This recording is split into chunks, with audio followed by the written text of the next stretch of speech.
Hello there and welcome back to another video in the High Performance series. My name's Sarah Maud. I'm the founder of the Mind Solution International. And in this video, I want to talk about one of my favorite topics, which are beliefs. The beliefs that are getting in the way of us really experiencing life in the way that we could experience. The beliefs which are holding us back, that are limiting us, that are getting in the way of us making quantum leaps to grow our business or to grow our career.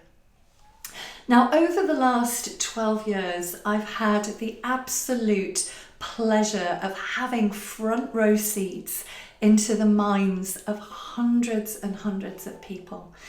And so many of the individuals who I would absolutely suggest are high performers have reached out to me is because they've tried everything that they know to try, but something just isn't working. So they've read self-help books, they're hydrating themselves, they're eating well, they're moving their body, they're trying their best to make sure that they get good sleep, but something is getting in the way. It feels like they are butting heads with themselves. And I absolutely guarantee that in every single case, it's because of a belief about who it is that they think they are. A belief which has innocently been formed as an identity. And it's that identity that they are operating not only their lives, but they're operating their business from. It's like a piece of software that is governing the way that they think, the way that they act, the way that they behave, the way that they emotionally respond to situations. So I've come across people who, for example, have labelled themselves as perfectionists. And because they believe that they are perfectionists, that they really struggle to delegate. I remember working with one chief exec in a major advertising agency in New York, and trying to get her to delegate was tricky because underneath the surface, she had a belief that I can't trust anybody. And so that belief, in a way, had served her because it was trying to protect her from things that she'd experienced in the past. But now that she was a chief exec and her business had grown, she couldn't afford not to delegate. She was exhausted, she was burnt out, she was working crazy hours, but she'd felt this need to hold on tightly to things. But as we worked together, as we uncovered what the culprit was in the form of this belief, and we were able to transform that belief, she was able to see things for what they really are. She started to get a lot more comfortable with letting go, with delegating, with recognizing, these people, they're not going to do it exactly the way that I would like it to be done, but I can trust them to do a good job. And so life became much, much easier for her and also for the people that worked for her.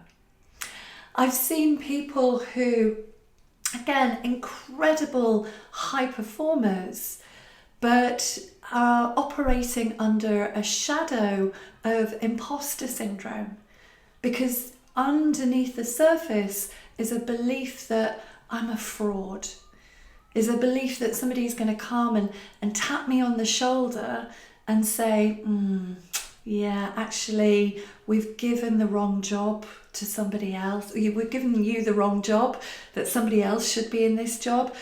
And what I've really noticed is the higher that somebody gets in their career, the more prevalent that belief shows up.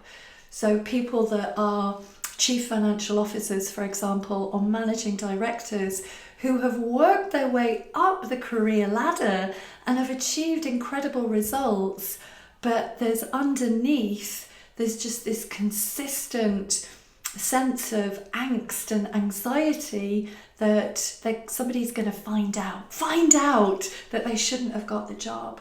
I don't see that quite as much with entrepreneurs, because entrepreneurs are the self-starters, but I definitely see it in organisations when people are being paid to do a job.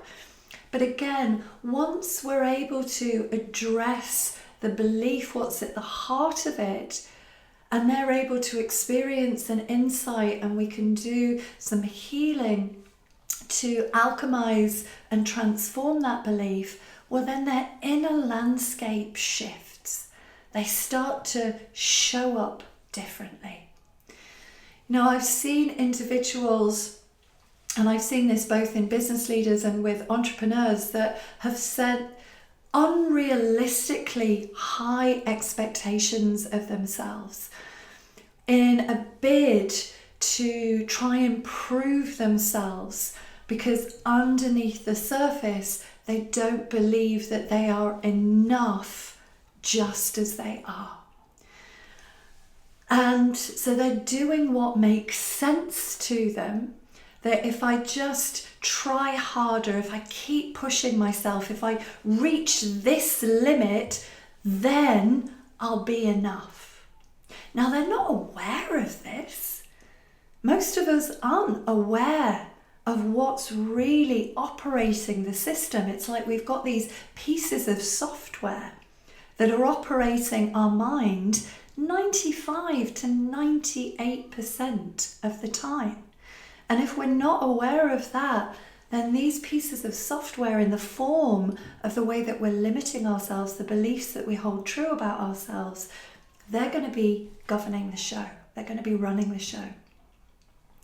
And what I've seen, and I see this a lot with entrepreneurs, is the way that they have innocently tied their intrinsic wealth, their intrinsic value, their sense of self, who they are as an individual, to external success.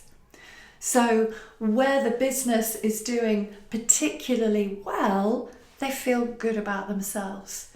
But actually where it's not, the relationship with themselves gets a bit tricky.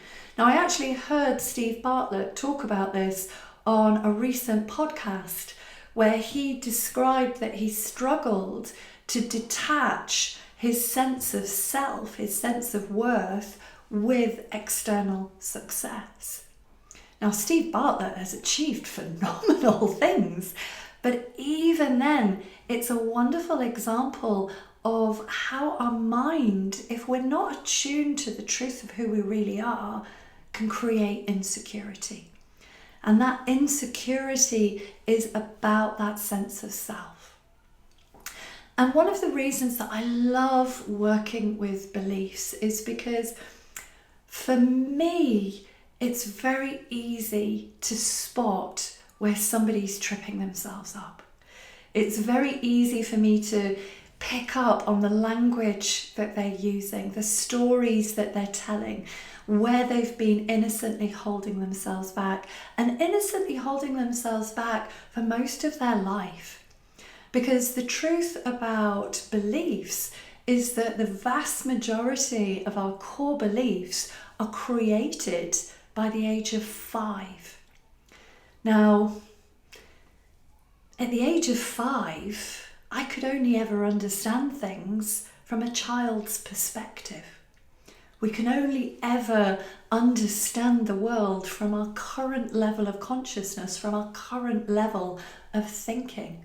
But these beliefs about who it is that we think we are, these beliefs about the world, about other people, they get formed at a very young, innocent age. And if we're not aware of them, if we're not working with a personal development coach or as a therapist to transform these, to see what it is that we need to see so that we can upgrade our identity, then these beliefs are going to be running the show 95, 98% of the time. And it's one of the reasons that for me personally, I work with my own coaches every single month without fail. For me, that's a non-negotiable, because as I'm working with people, I get to raise my levels of self-awareness. I get to raise my levels of consciousness. And it was actually through working with one of my other coaches, the fabulous Jamie Smart, that I saw for myself that I had innocently been attaching my sense of self, my sense of value to external success. And when I really started to see that, well, that was a game changer, because I stopped putting so much pressure on myself. I knew that who I really am is before everything that I've achieved. Who we really are is before thought, is before all of these ideas that we've formed in the physical realm about who we think we are. And the more that I know that I work on my inner mindset, that I raise my levels of self-awareness, I raise my levels of consciousness, then I'm also raising my identity. I'm really stepping into that identity that I am valuable regardless of what I achieve. And so when I'm working, I'm coming from a very different energy. And it's one that's not burning me out, because I'm not trying to prove anything. And so that brings me to the whole point of self-awareness. You know, if we are unconscious 98% of the time, then I would suggest that we're pretty unconscious. So raising our levels of self-awareness are absolutely key. And as I've just mentioned, one of the ways that I do that is through working with my own coaches, because I can't always see the wood for the trees, because the mind, it likes to play hide and seek when it comes to our own stuff. But one of the other ways that I raise my levels of self-awareness is something which I do pretty religiously every single day. Doesn't matter whether I'm on holiday, doesn't matter where I am in the world, and that is through journaling. And I just love to buy beautiful journals.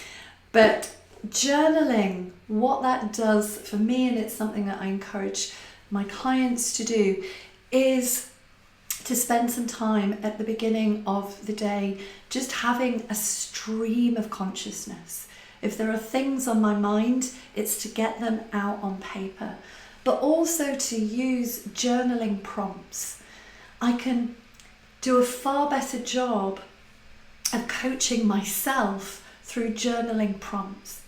And what journaling also allows me to do is religiously every 6 months I go back through my journals and I read them and I pick out, am I still tripping myself up? Am I still following certain patterns of behaviour? What have I learned? What's shifted? What have I seen for myself? How have I grown? Because when I'm able to look back at the last 6 months, that also lets me know what is it that I need to focus on. If I want to grow as an individual, if I want to consistently grow my mind, develop my mind, well, I need to know what it is that I'm working on. So if you are wanting to grow your mind so that you can perform consistently at a high level over time, and that you're not continuing to trip yourself up with limiting beliefs. You know, the only game that we're ever playing is the one that we play with ourselves, as I heard from the words of Emma McDevitt. And I think that is so, so true. The only game that we're playing is the one with ourselves. But if we don't know the kind of game that we're playing, then how do we know how to even play the game? So I invite you to start to journal every single day. Now, if you've never journaled before, you might just sit there with a blank page and think, I don't really know what I'm supposed to write. ChatGPT, ask ChatGPT to give you some journaling prompts so that you have something that you can start to reflect on within yourself. So I hope that this video has been insightful for you. I'd love to hear what has resonated with you most from this video. So do pop your comments in the comments box and look forward to the next video. Bye bye for now.